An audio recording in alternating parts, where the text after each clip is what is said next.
Bueno, listo. Ahí empezamos. Bueno, como les dije, hoy vamos a hablar acerca de inmunidad de rebaño, lo que sería el concepto de inmunidad de rebaño y en qué posición estamos actualmente con respecto al COVID-19. Bueno, siempre les coloco la portada del artículo del cual vamos a hablar y quería empezar más que todo diciendo unas cuantas frases que encontré en el artículo que me parecieron eh, eh, un poco, digamos, impactantes con respecto al tema de la inmunidad de rebaño. Graham Medley, que es un asesor de la pandemia en el Reino Unido, en marzo de este año, dijo, vamos a tener que generar lo que llamamos inmunidad colectiva. Inmediatamente se desató mucha polémica con respecto, digamos, digamos, a esta declaración, y varios oficiales del gobierno británico tuvieron que salir a desmentir de que la inmunidad de rebaño fuera una estrategia que ellos estuvieran considerando como una forma de manejo de la pandemia de COVID. Luego en Suecia empezó a tomar fuerza la idea de alcanzar la inmunidad de rebaño como una forma de manejo. En ese contexto, el matemático sueco Marcus Carlsson dijo, estamos siendo llevados como un rebaño de ovejas hacia el desastre. Inmediatamente esto también tuvo mucha repercusión mediática en Suecia y las políticas que por ahí, digamos, estaban adelantando para estudiar la posibilidad de la inmunidad de rebaño en Suecia empezaron también a caer en desuso por todo, digamos, el impacto mediático que tuvo, digamos, esta frase. Por otra parte, Michael Ryan, que es el director ejecutivo de los programas de emergencias en salud de la OMS, en agosto de este año hizo esta declaración. No estamos ni cerca de los niveles de inmunidad requeridos para detener la transmisión de esta enfermedad. Necesitamos enfocarnos en lo que podemos hacer ahora para suprimir la transmisión y no vivir con la esperanza de que la inmunidad colectiva sea nuestra salvación. Si bien sabemos que la OMS ahora mismo está pasando por una etapa un poco complicada en donde hay muchas declaraciones contradictorias, tenemos por ejemplo a David Navarro que hace un par de semanas se expresó en contra de las medidas de aislamiento por el impacto, digamos, que tiene a nivel social y económico. El director de la OMS que se llama Tadeusz, ay, nunca me acuerdo el nombre, Adhanom digamos, es una persona que constantemente se ha mostrado a favor del uso de las medidas de aislamiento y de hecho las sigue, digamos, estimulando y favoreciendo. Así que, como les digo, hay muchas contradicciones ahora mismo en la OMS, pero nada, con respecto, digamos, lo que sí tienen claro es que todavía no estamos en condiciones de poder alcanzar la inmunidad de rebaño. Y también en la Casa Blanca, a finales de agosto, empezó a surgir el rumor de que Donald Trump quería utilizar la inmunidad de rebaño como una forma de estrategia para manejar el COVID. Sabemos claramente que Trump nunca se ha mostrado a favor del aislamiento ni nada de eso, pero también generó nuevamente tanta polémica que los portavoces de la Casa Blanca tuvieron que salir a desmentir este rumor. Quiero explicar el concepto de inmunidad de rebaño y por qué se genera tanta polémica cada vez, digamos, que se toca el tema de forma pública. La inmunidad de rebaño hace referencia a la protección indirecta contra una infección que digamos que la reciben los individuos que son susceptibles a contraer la enfermedad cuando dentro de una población hay un número importante de individuos que son inmunes. El atractivo de este concepto es que si se alcanza, se termina la pandemia. No hay necesidad, digamos, de seguir con las medidas, digamos, tan limitantes desde el punto de vista social, de aislamiento y todo eso. La polémica es que para poder alcanzar este concepto de inmunidad de rebaño, en ausencia de una vacuna, que es en el estado en el cual nos encontramos actualmente, habría que dejar que la enfermedad se esparza libremente, se distribuya de forma natural entre la población, y esto va a tener un costo importante por las consecuencias que puede traer para la población, digamos, con comorbilidades o para aquellos que experimentan las formas más graves de la enfermedad. Y obviamente va a tener un costo también en el número de muertos que va a acarrear llegar hasta el nivel, digamos, de inmunidad requerido para poder desarrollar lo que sería la inmunidad de rebaño. Entonces, esto genera varios planteamientos desde el punto de vista ético, de salud pública, inclusive, digamos, económico, y también porque en el proceso para poder llegar hasta ese estado pueden colapsar, digamos, los sistemas de salud de aquellos países que no estén preparados para afrontar digamos, ese impacto de transmisión de la enfermedad. Y otra polémica también es el uso del término inmunidad de rebaño, el término rebaño o el término manada. Hace, digamos, referencia a animales domesticados, hace referencia al ganado. Entonces hay muchas personas que ese término les genera también rechazo de por sí. Así que, digamos, quería, digamos, explicar un poco por qué siempre, cada vez que se habla de inmunidad de rebaño, se desatan muchas voces a favor y muchas voces en contra. Históricamente, cuando hablamos de inmunidad de rebaño, el concepto como tal surge aproximadamente más o menos en 1910 en los Estados Unidos. Un grupo de veterinarios que se especializaba en el manejo del ganado vacuno se estaba enfrentando a una enfermedad que ellos la definieron como aborto contagioso, el cual tuvo mucho impacto en los Estados Unidos en esa época. Recién en 1916, el veterinario de Kansas, George Potter, y Adolf Acorn publicaron un artículo en el Journal de la Asociación Médica de Medicina Veterinaria, americana, en donde ellos comparaban a esta enfermedad, al aborto contagioso, con el fuego, en donde lo que ellos decían es que si el fuego no recibe, digamos, estímulos periódicos de combustible para mantener viva la llama, se termina extinguiendo.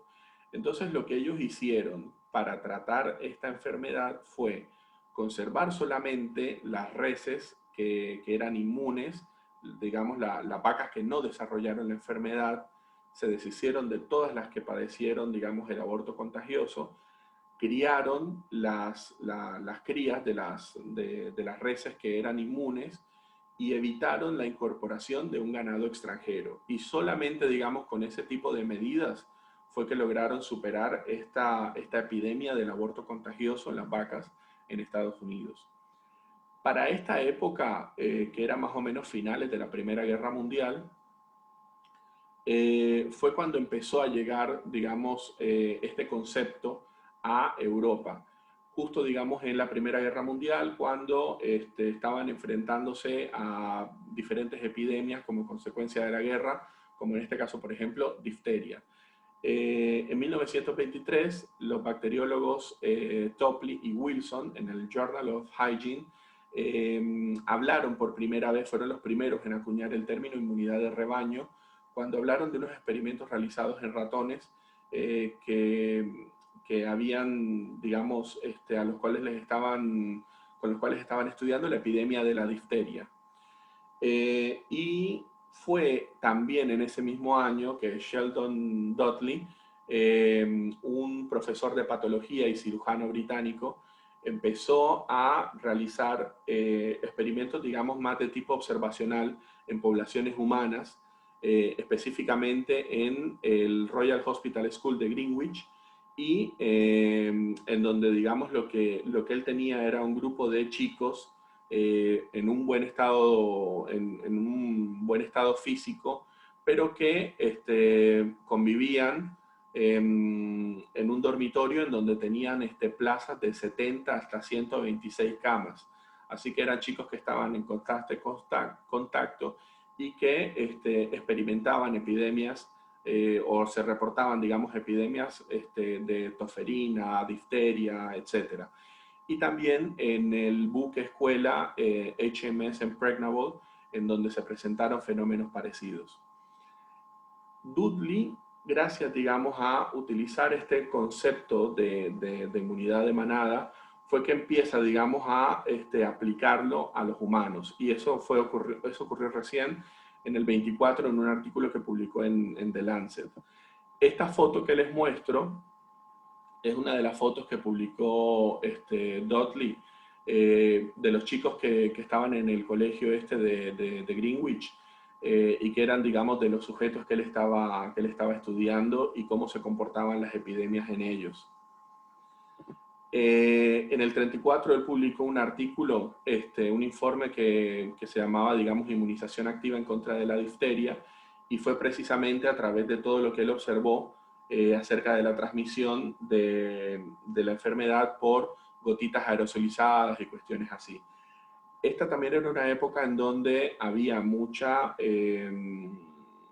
racismo, especialmente en los Estados Unidos y en el Reino Unido, y empezado, digamos, a hablarse un poco de inmunidad de grupo racial y empezaron a plantearse ciertas divisiones con respecto, digamos, a blancos y negros, etc. En Australia, por ejemplo, se publicó un artículo en donde hablaba de que los maoríes, que es una población indígena, tenía también una inmunidad de grupo racial diferente, digamos, de los caucásicos. Topley, que fue el bacteriólogo que acuñó el término en el 35, empezó a también explicar cómo la distribución, digamos, de la riqueza y los factores sociales influyen también en la inmunidad de manada. Y cada vez que surgen vacunas nuevas o que se tratan de mejorar los planes de vacunación para lograr, digamos, niveles adecuados de cobertura y mejorar la inmunización, se vuelve a tocar el tema de inmunidad de rebaño. Ya para finalizar esta parte, en estudios, digamos, de junio y de julio, que se realizaron en Suiza y en España, se encontró que había una seroprevalencia de anticuerpos de menos del 10%, es decir, que si bien los individuos desarrollaban títulos de anticuerpos, no eran sostenidos, digamos, en el tiempo. A raíz de esto, The Lancet un autor de The Lancet hizo esta declaración: a la luz de estos hallazgos, cualquier enfoque propuesto para lograr la inmunidad colectiva o inmunidad de rebaño a través de una infección natural, no solamente sería poco ético, sino que también sería inalcanzable, porque no tenemos, digamos, confirmado de que la inmunidad sea, digamos, permanente o sea, digamos, a un más largo plazo. Está así estudiado que otros coronavirus diferentes del COVID-19 inducen una inmunidad más de tipo transitorio. Y este concepto también me pareció interesante. Raj Gopal, un experto británico en salud pública, comparó nuestra situación actual con el coronavirus con estar en una posición en ajedrez que se llama Suxvan, en donde lo que ellos dicen, lo voy a leer textual, en donde lo que ellos dicen es que es una posición en el ajedrez en donde cada movimiento es desventajoso y hay que examinar todos los posibles planes o los posibles, digamos, ideas de estrategia que se puedan utilizar sin importar qué desagradables pueda, digamos, terminar siendo. Así que él no descarta el uso, digamos, de la inmunidad de rebaño como, digamos, una opción para tratar de lograr la inmunidad si seguimos, digamos, en ausencia de vacunas o de un tratamiento que sea efectivo. Pasando, digamos, a hablar de conceptos básicos de inmunidad de rebaño, bueno, ya lo había presentado, inmunidad colectiva o inmunidad de rebaño. Eso fue otra cosa, perdón. Actualmente prefieren referirse como inmunidad colectiva más que inmunidad de rebaño, precisamente para evitar aquellas personas que rechazan el término rebaño, manada, cuestiones así. Entonces, la inmunidad colectiva sería la protección, sería, digamos, lo que les dije anteriormente, protección indirecta contra una infección conferida a individuos susceptibles cuando hay una proporción de individuos inmunes lo suficientemente grande. Los programas de vacunación apuntan precisamente, digamos, a establecer esta inmunidad colectiva para que aquellos que no pueden ser vacunados puedan estar protegidos contra la enfermedad. Serían, por ejemplo, las poblaciones que están en extremo, digamos, en extremos de la edad, los muy jóvenes, los muy adultos, o pacientes inmunosuprimidos. En una población naif, una población que sea completamente susceptible, lo cual es una cuestión también ideal. No ocurre con la mayoría de las enfermedades, pero actualmente con el coronavirus se presenta este fenómeno. El patógeno se propaga de forma incontrolada después de que las personas susceptibles están expuestas a un infectado. Pero si en esta población tenemos una fracción de estos individuos que ya tienen inmunidad, la probabilidad de que haya un contacto efectivo entre el infectado y los susceptibles disminuye, ya que los inmunes ayudan a evitar, digamos, que se transmita la enfermedad. Si la fracción de susceptibles, de personas que pueden contraer la enfermedad, es muy pequeña, el patógeno no va a poder propagarse y la prevalencia va a disminuir también en la población. El umbral de inmunidad colectiva es otro concepto también que quiero que nos quede claro. Sería el punto en que la proporción de individuos susceptibles disminuye por debajo del umbral o el límite que se necesita para que se transmita la enfermedad. El concepto de R0 sería el número reproductivo básico. Esto sería el número de infecciones causadas por un solo individuo en una población que sea susceptible, que sea completamente susceptible, que como les digo es una suposición ideal en la mayoría de las enfermedades, pero que actualmente con el coronavirus podríamos, digamos, considerar ese estado. La fórmula con la que se calcula el umbral de inmunidad colectiva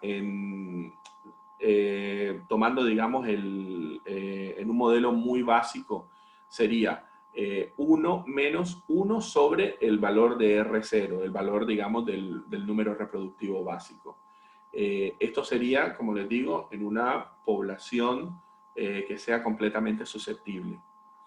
Entonces, el resultado, digamos, si tomamos un R0 de 4, que en general, digamos, el R0 atribuido al coronavirus en diferentes estudios varía entre 2 y 6, 4, por tomar, digamos, un número arbitrario, un punto medio, sería de aproximadamente 0.75. Es decir, que necesitaría aproximadamente un 75% de la población que desarrolle inmunidad para poder disminuir la prevalencia y frenar también la transmisión de la enfermedad. Cuanto más transmisible un patógeno, mayor es el R0 y mayor es la proporción de la población que debe ser inmune. El RE, que sería un número un poco más, sería un concepto más real, sería el número de reproducción efectivo. ¿Qué sería? Sería el promedio de casos generados por un individuo, pero durante un periodo y en una población que es parcialmente inmune.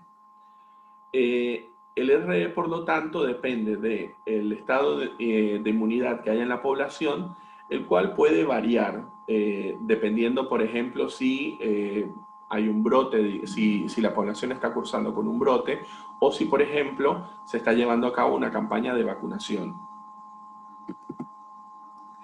Estas tabla que me encantó porque es muy explicativa. Nos muestra cómo se desarrolla, digamos, la inmunidad, cómo se transmite la inmunidad colectiva.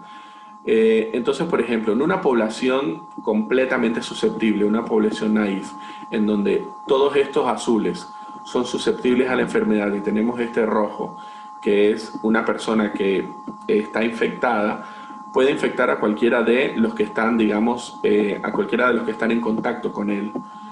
Eh, en este siguiente estado, la persona que estaba infectada, ahora de color amarillo o naranja, ya desarrollaría inmunidad, pero de las personas con las que estuvo en contacto, 3 fueron infectadas.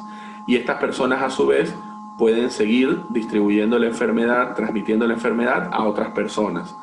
En este tercer estado vemos de que las personas que en el segundo cuadro estaban infectadas ahora mismo son inmunes, pero el resto de la población está infectado y solamente permanece digamos, individuo susceptible que ha escapado por ahora, digamos, a la transmisión de la enfermedad. La inmunidad de rebaño lo que plantea es este concepto. Si tenemos una persona que está infectada,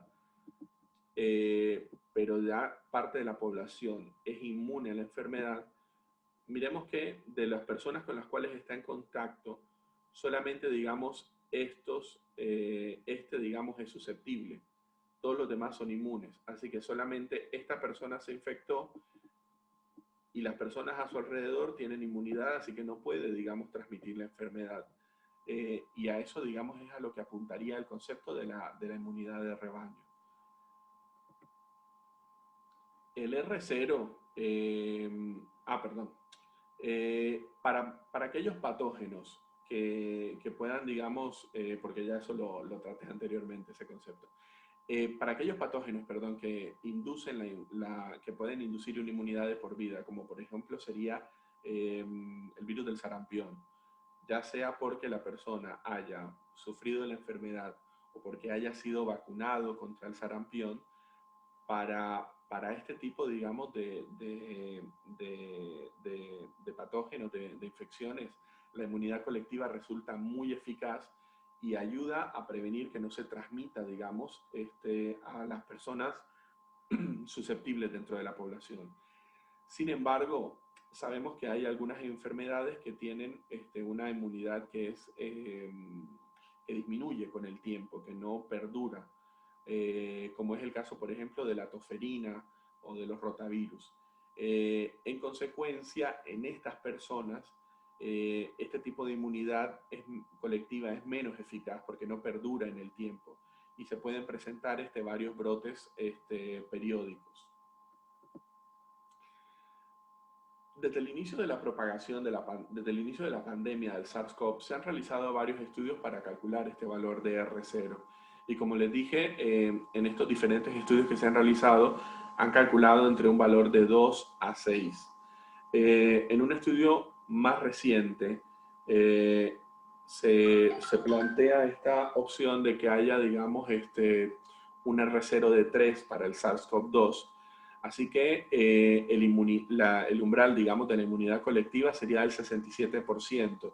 Es decir, necesitaríamos aproximadamente un 67% de la población que desarrolle inmunidad para poder disminuir la prevalencia y poder frenar la transmisión del virus, lo cual es un porcentaje bastante alto. El CFR es la tasa de letalidad global y lo que nos habla es de la proporción de muertes atribuidas a una enfermedad entre todos los casos diagnosticados durante un tiempo. Diagnosticados, digamos, con diagnóstico de certeza, más específicamente, digamos, por pruebas de laboratorios, o sea, diagnósticos, digamos, que sean realmente confiables. Entonces, este número puede variar dependiendo, por ejemplo, de la capacidad de testeo que tenga cada país. Sabemos que no todos los países pueden realizar grandes cantidades de testeos, especialmente, digamos, en los países del tercer mundo. También a qué tipo de individuos está dirigida las pruebas que se están realizando. y también la diferencia en cómo se atribuyen las muertes por COVID. Si realmente, digamos, el COVID terminó siendo la causa de fallecimiento o si terminó siendo, por ejemplo, una consecuencia de alguna de las comorbilidades que tenía el paciente. Y sabemos también de que precisamente factores como la edad y las comorbilidades pueden afectar este tipo de tasas de letalidad. La tasa de letalidad por infección sería el número de muertes causadas por una enfermedad entre todos los individuos infectados. Ya aquí, digamos, no solamente estamos hablando de los individuos que tengan un diagnóstico formalmente hecho, sino individuos infectados en general. Podríamos hablar de pacientes con sospecha clínica, pacientes con, ¿cómo se llama?, con diagnóstico epidemiológico también. Pero sin embargo, esta tasa también puede variar porque se puede presentar un subreporte de casos, especialmente, digamos, entre las poblaciones asintomáticas o aquellos casos leves que deciden no consultar y que no se obtiene, digamos, el reporte del caso. Y también cuando hay una saturación del sistema de salud, no necesariamente, o sea, lleva también a que no se obtenga, digamos, una buena cantidad el número real, digamos, de individuos que está infectado.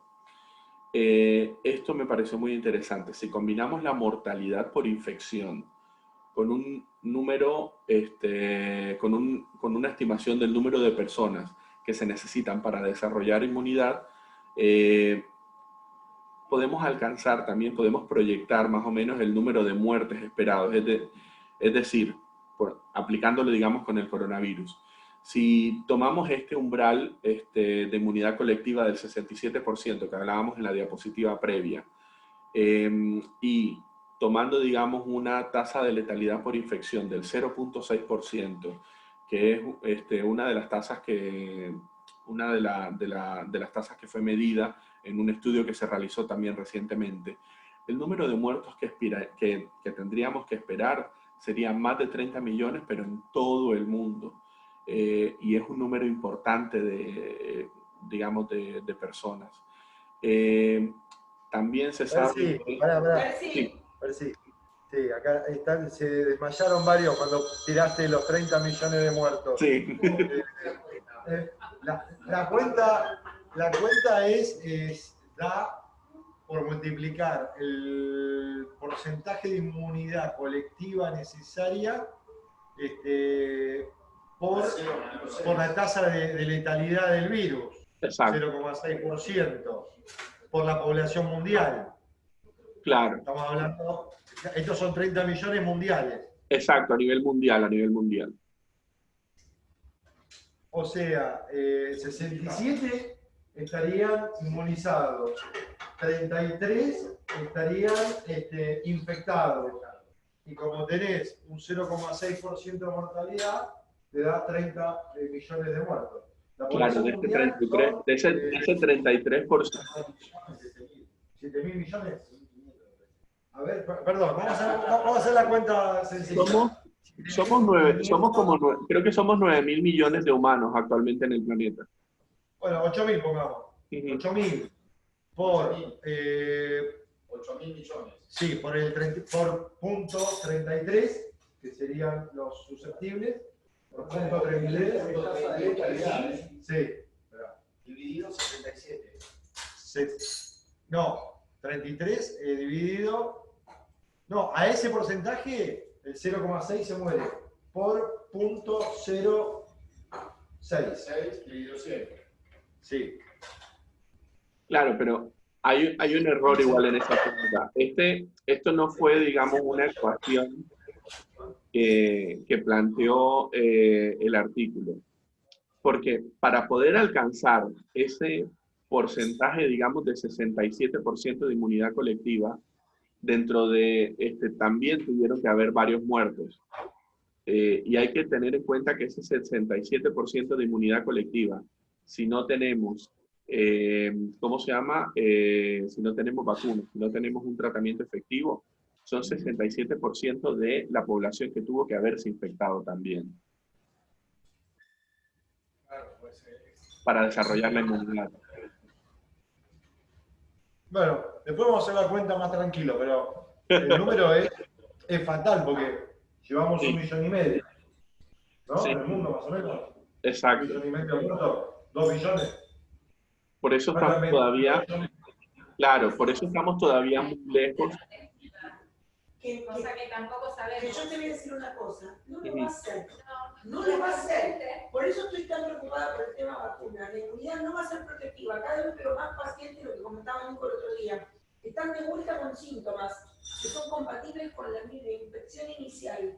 Y estamos nosotros asumiendo que son falsos positivos o falsos negativos y en realidad parecería que la gente se está con capacidad de reinfectarse. La verdad yo no creo que proteja nada. Mira, pensá Bueno, cuánto murió con la gripe española. 20 millones. Sí, no sé. Bueno, de hecho ahora mismo en Europa, En el mundo, ¿En cuánto tiempo se No me acuerdo cuánto, pero no fue no tuvo la gripe española 5 años. No, 2 años. Sí, un montón como 50 millones de personas se murieron. Un montón. ahora, pero es que la tasa de letalidad de este virus es baja. Es baja. Es baja. Sí. Por eso no debería matar tanta población mundial.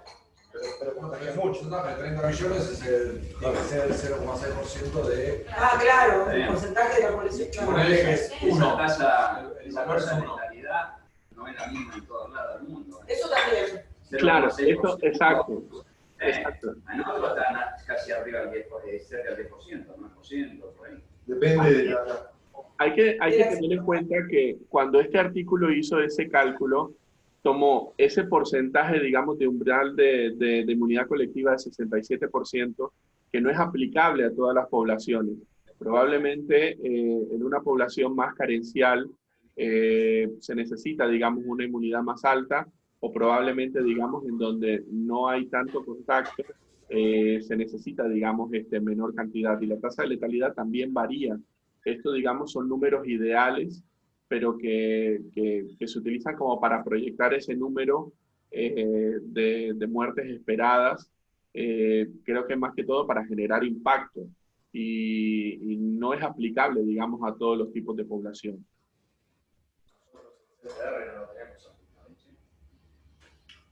Bueno, Edgar, Bueno, dale, sigamos. ¿cómo? Sigamos. Listo.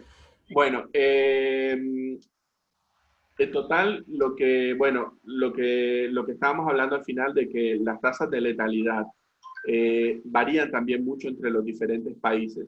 Por ejemplo, la tasa de letalidad global sin ajustar, sin tener en cuenta, digamos, el número real de infectados, basándose solamente, digamos, en el número de pruebas positivas, de Italia es de un 13,7%, de Estados Unidos es de un 5,77% y de Corea del Sur es de un 2,33%. Este cuadro, más que todo lo que me interesa es mostrar esta parte, en donde estas son cifras, de hecho, de abril, que están recontra desactualizadas, en donde estos eran los 20 países que tenían, digamos, mayor número de prevalencia de la enfermedad en ese momento. Nosotros no figurábamos por ahí. Y el número, digamos, en cuanto a millones de muertos que se requeriría para poder alcanzar la inmunidad colectiva. En China, por ejemplo, se requeriría, este número es más o menos, acá estamos en el millón, este número que se correspondería a una tasa de letalidad del 0,6 y sería entre unos 7 u 8 millones. En Estados Unidos, por ejemplo, claro, correspondería más o menos a 2 algo de millones de muertes también. Brasil, que fue otro que también resultó bastante polémico, en abril requería más o menos casi, digamos, el millón de muertes, unos 800.000 aproximadamente, para poder lograr la inmunidad colectiva.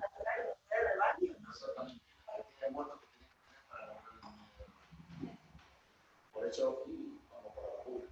Claro, y estos son países, digamos, solamente, digamos, estamos hablando de países en específico. Si sumamos toda la cantidad de muertos que se requerirían para lograr la inmunidad, podemos llegar a ese número de 30 millones o inclusive se podría superar.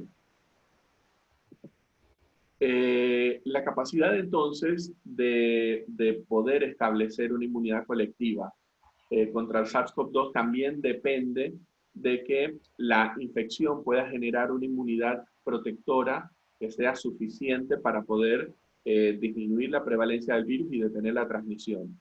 Sin embargo, se han realizado algunos experimentos, como por ejemplo, hay uno descrito en unos macacos rhesus, en donde se detectó el desarrollo de anticuerpos, se detectó también que hubo seroconversión, pero que era más que todo a corto plazo. Es decir, hablar de una reinfección con menos de un mes de desarrollo de la primoinfección era prácticamente imposible, pero más de un mes podía ser una posibilidad.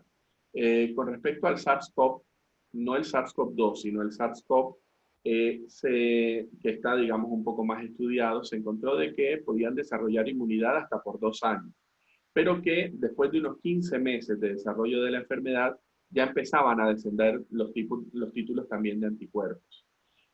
O, por ejemplo, en el caso del coronavirus 229E, que es uno de los virus que hacen parte que pueden producir, digamos, el resfriado común. Si bien se pueden detectar títulos elevados de anticuerpos hasta un año después de la enfermedad, a pesar de tener estos títulos elevados, no es suficiente para poder prevenir la reinfección. Entonces, todos estos estudios lo que hacen es disminuir que la protección que da, digamos, la protección de la inmunidad humoral contra el SARS-CoV-2 va disminuyendo con el tiempo y que al no ser persistente podría requerir, digamos, de varios refuerzos de vacunas o si se logra desarrollar, o de volver a exponer, digamos, a los individuos a una exposición para poder, digamos, desarrollar una inmunidad un poco más duradera. En modelos dinámicos que se hicieron para estudiar cómo podría ser la inmunidad del SARS-CoV-2, se habla de una inmunidad a corto plazo de unos 10 meses, en donde anualmente requeriríamos, digamos, de una vacuna o de... Todos los años tendrías un brote. ¿Cómo? Todos los años tendríamos un brote. Claro. O una inmunidad a largo plazo que sería aproximadamente cada 2 años. Es decir, cada 2 años necesitaríamos un refuerzo aproximadamente. Y ya para finalizar, en este artículo, más que todo lo que traté fue de buscar las cosas que se mencionaran que no hubieran estado mencionadas en el artículo previo. Esto me pareció muy interesante, que es la ecuación para calcular el número de reproducción de casos efectivos, porque introduce el concepto de PC y de PI, en donde PC sería la reducción relativa que en la transmisión con el uso de intervenciones no farmacéuticas. ¿Qué sería eso? El uso del barbijo, el lavado de manos, el distanciamiento social, aislamiento para las poblaciones, digamos, con comorbilidades más graves, etc. Y PI sería la proporción de individuos inmunes, porque hay que tener en cuenta que el R0 nos habla de esta situación ideal en donde todo el mundo es susceptible. Bueno, más o menos esto lo habíamos hablado, de que la inmunidad humoral no capta, digamos, completamente la inmunidad protectora que esperaríamos, digamos, desarrollar contra el SARS-CoV-2. Así que se empieza a hablar de qué papel juega la inmunidad celular como medida de protección, pero esto es algo que está, digamos, en estudio. Y hay algunos individuos que pueden, que pueden desarrollar inmunidad celular previa antes de la exposición al coronavirus, porque hayan estado expuestos, digamos, a otros tipos de coronavirus. Y si, digamos, si esta, digamos, inmunidad celular previa por reacción cruzada puede servir como un efecto protector contra la infección del coronavirus, eso también se está estudiando, pero son cosas, digamos, para tener en cuenta. Ponen como ejemplo un brote de SARS-CoV-2 que fue estudiado en el portaaviones Charles de Gaulle, en donde para poder lograr detener la pandemia y disminuir la prevalencia, tuvo que infectarse el 70% de un grupo de marineros que eran adultos jóvenes y que eran en su gran mayoría sanos. Así que es una gran cantidad, digamos, de la población que tendría, digamos, que enfermarse para poder desarrollar esta inmunidad colectiva.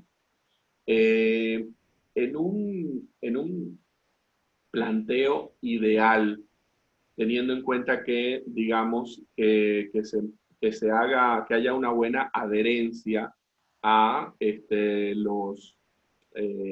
medidas no terapéuticas de las que ya hablamos para disminuir la transmisión, y que haya, digamos, algunos individuos que puedan ser inmunes por reacción cruzada porque estuvieron expuestos a otros tipos de coronavirus, podría detenerse podría, digamos, alcanzarse el umbral de inmunidad colectiva con una infección de al menos el 50% de la población. Se requeriría, digamos, mucho menos cantidad de gente que esté enferma para poder alcanzar esa inmunidad. El problema es que no sabemos... ¿En qué circunstancia, perdón, Percy, acá me perdí? Que haya una buena adherencia al uso del barbijo, al lavado de manos, a mantener claro. Y que hayan algunos individuos que por reacción cruzada, digamos, que tuvieron un resfriado común y justamente les tocó un coronavirus, que por reacción cruzada ya tengan cierta inmunidad celular en contra del COVID-19. Esa sería, digamos, esta situación ideal.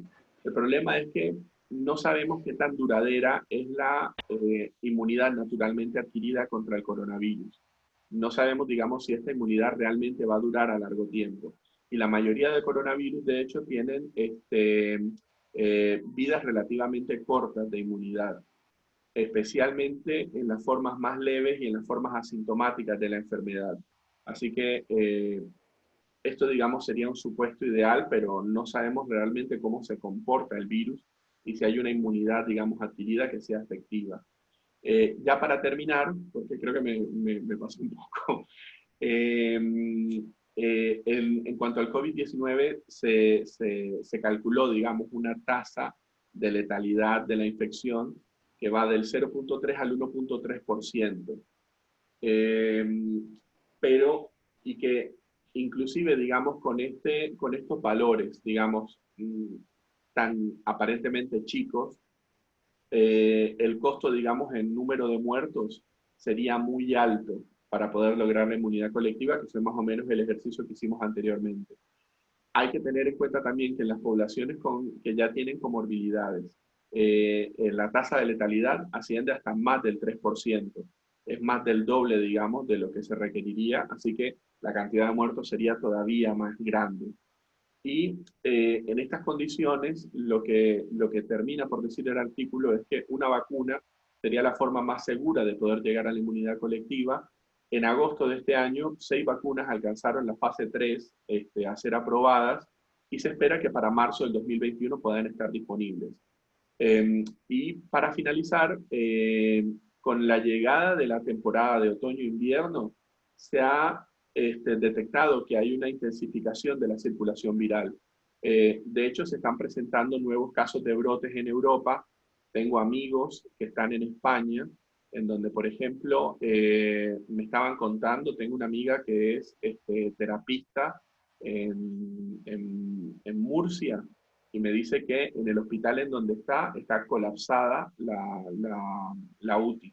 No tienen camas y no tienen tampoco personal que les pueda asistir con este nuevo brote que se presentó de coronavirus. Me dice que ella, me estaba contando, por ejemplo, de que ella estaba haciendo guardia con un chico que era alergólogo y que había recibido entrenamiento básico para poder manejar el respirador.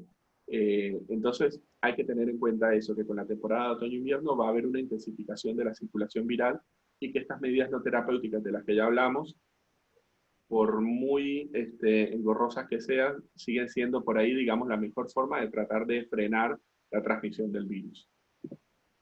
Muchas gracias. A ver si sí. significa que va a ser lo que dijiste, de la inmunidad de rebaño con el 65%,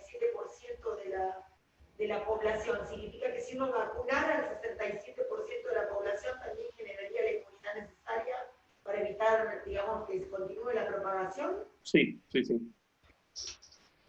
Sí, con lograr una vacunación del 67% se podría detener la propagación. Sí, hay que dar la respuesta que tiene la vacuna. Claro, Si es el 80%, vas a tener que comprarte más. la verdad que se ve aterrador el panorama. Sí. Aterrador. Gracias. Sí. Es interesante filosóficamente. A mí me parece aterrador, te digo la verdad. Y te digo que te voy a decir algo que ustedes no me van a creer que estoy loca. Pero si tuviera que darle un consejo a mis hijas en este momento, le diría que no tuvieran hijos. Sí, está loco. Sí. Me parece que Está muy tremendo. Tiene mis hijos. Está muy igual, sí, los chicos de ahora, ninguno piensa en él. Ese está concepto. Y pero están pasando, digamos, muchas cosas en el mundo, no es solamente las pandemias. Para medicar. Estoy medicada, tranquilo. Bueno, Percy, Gracias, gracias, che. Gracias a ustedes. Nos vemos la semana que viene con exceso.